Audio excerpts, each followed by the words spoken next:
So my father used to own a cabin. In fact, he used to own a lot of different properties, which I suppose is just a roundabout way of saying that we grew up with money. Where things get a bit complicated is how he actually made that money. The line that he constantly fed us was that he was an accountant running his own firm in an office in the city. Long hours, lots of business trips.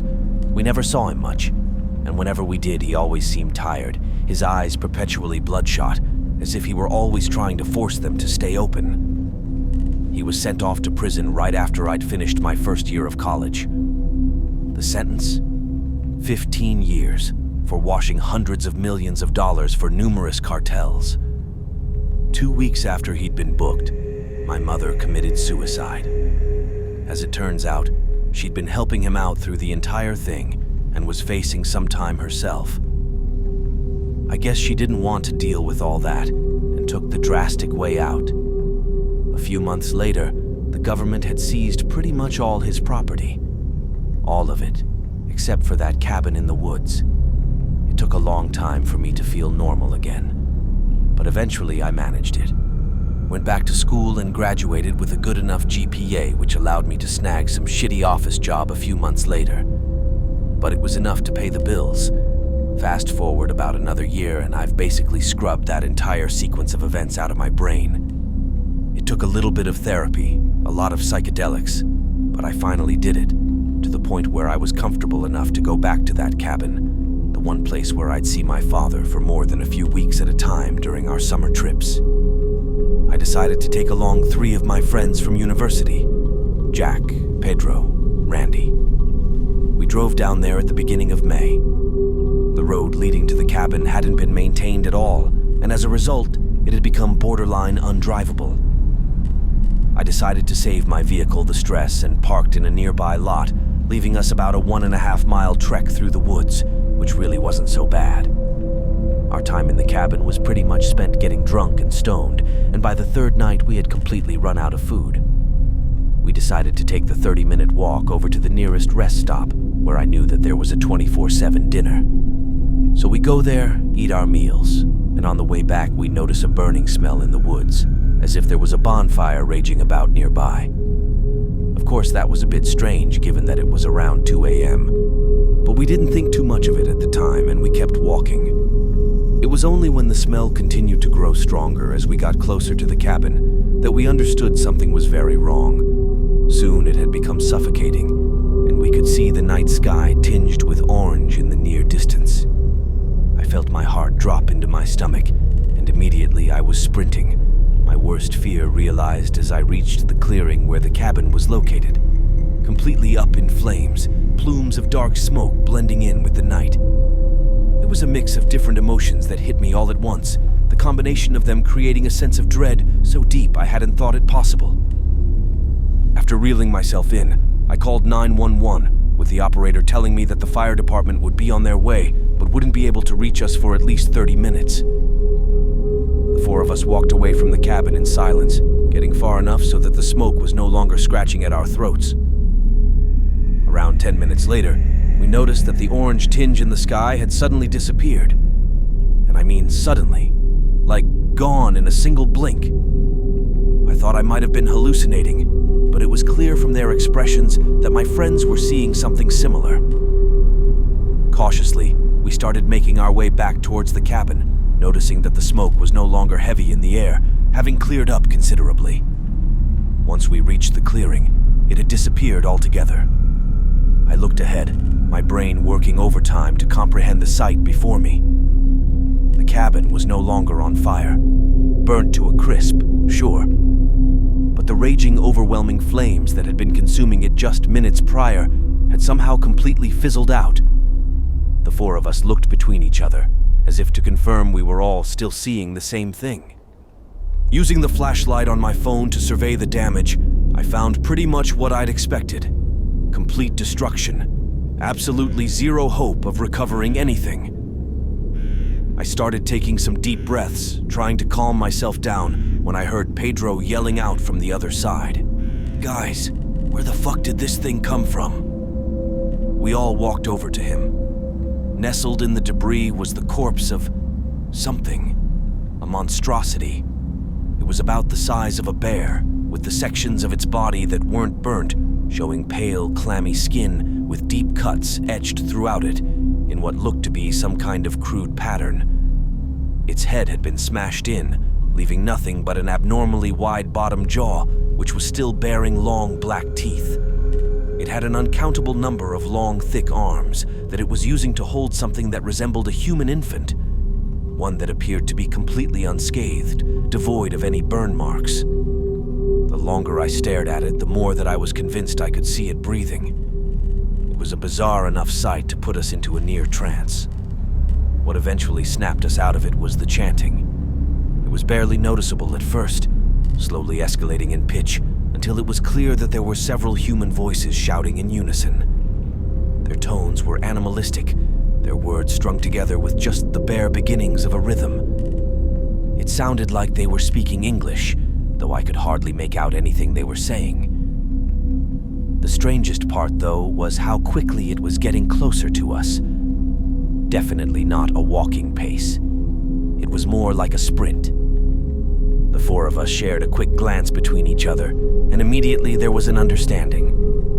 We ran like bats out of hell, tripping over branches, our own feet. But eventually we reached my car, all of us scrambling to pile into it. As I was fumbling for my keys, the chanting had become deafening, to a point that hardly made sense. It sounded as if there were speakers lined up in a circle around us, all blasting that horrible noise. And the second that I had put the keys into the ignition, things went silent.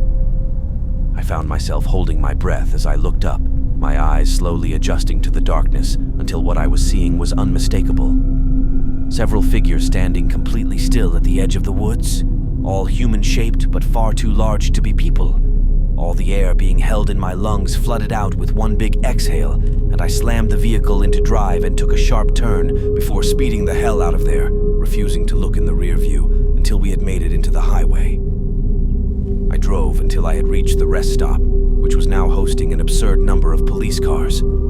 I parked, got out, and approached one of the cops, asking if they were here because of the fire. The cop shook his head. Fire? No. Has there been a fire? I explained the situation with the cabin to him, deciding to leave out the creature and the chanting for the time being. The cop nodded slowly, his expression remaining largely the same throughout. All right, he said. We'll look into it, and then give you an update in the morning. For tonight, just get a hotel or something. We exchanged numbers, and I thanked him. As I began to walk away, he called out to me. Hey, can I ask you something? I turned back around. Yeah, I said. Sure. Do you happen to be my dad's name's son? For a while, I just stared at him. Eventually, I nodded. Yeah, he said. I thought I recognized you. I don't understand, I told him. I've never seen you before. The cop took a deep breath before taking a quick look around. Come here, he said. Come close. Tentatively, I did so. I can't tell you everything. I don't even know everything. But I think you should have the right to know the truth about your father. All of the stuff that's happened here tonight. All of the shit that you've seen. It has something to do with him. He took another look around before continuing. Cartels, right? Was that the story they told you? It's not so creative, but I guess it doesn't have to be creative to be believable, because the shit that he was actually mixed up in, you would not believe unless you've seen it for yourself. What the hell are you talking about? I asked. Look, I have your number. I'll be in touch tomorrow morning. This is something I'm curious about as well. Maybe you can give me some answers, point me in the right directions, but not here. So get out of here before people start noticing you, and stay safe.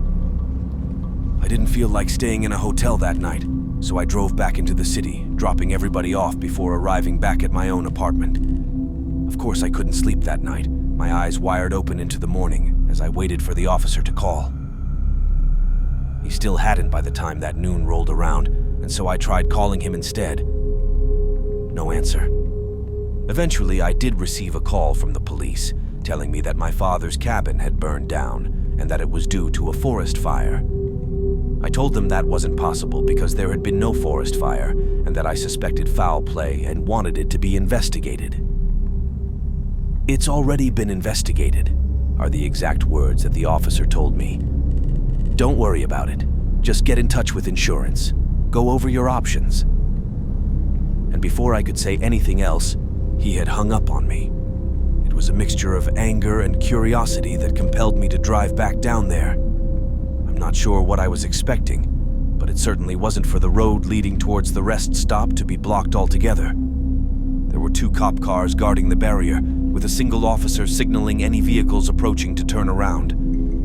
I pulled over to the side of the road, and after some careful deliberation, I decided to get out and approach him and ask what was going on, just to see what he might say. When I finished the question, he stared at me for a long time, uncomfortably long. "Emergency construction," is what he eventually told me. After that encounter, I pretty much dropped trying to figure things out. Some weird things have started happening to me since. Every night, I swear I can hear a baby crying in the apartment across from mine. The apartment that I thought had been occupied by a pair of college kids who definitely do not have children. That cop that was supposed to call me finally did, a few nights ago. When I answered, I was met with dead silence on the other end. Nearly 30 seconds of it until the line clicked dead. There's an abandoned house sitting across the street from my apartment building, one that's supposedly been there for years because the development of the store meant to take its place keeps getting delayed. Somebody has started staring at me through its second-floor window. Whenever I catch them doing it, they're quick to close the blinds, so I can never catch any details. But I know that the moment I turn away from it, their eyes are back on me. I can't confirm that any of these things are related, whether it has anything to do with my father. I just know that I don't want to deal with it and that I want it to end.